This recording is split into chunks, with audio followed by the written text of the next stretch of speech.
Persons entering Guyana still require the RT-PCR test even if they are considered fully vaccinated.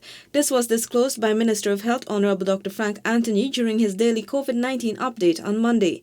He noted that there is still a small risk that persons could be infected despite taking a vaccine. And because we don't know who might have a milder form of the disease or get that risk of bringing the infection, that is why we still require that people get their PCR testing. To date, Guyana has had approximately 50 imported cases, which entered primarily through the Chedijagan International Airport.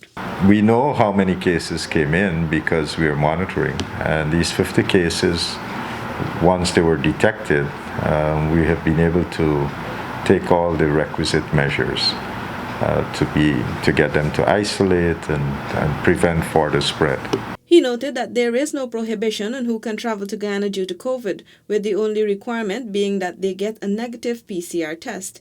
Persons leaving Guyana can also travel once they have fulfilled the obligations or requirements of the destination country.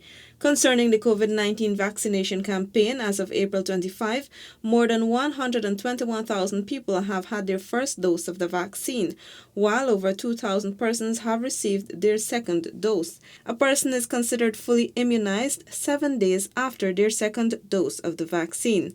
Dr. Anthony noted that persons can take the second dose of the vaccine once it's not too long after the first or even a bit earlier than the scheduled time.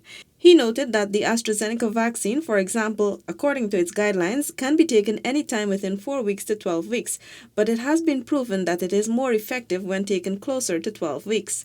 Dr. Anthony says after the first dose of the vaccine, a person is still vulnerable as it takes 21 days to start producing antibodies. This means the individual is still vulnerable to infection within that time.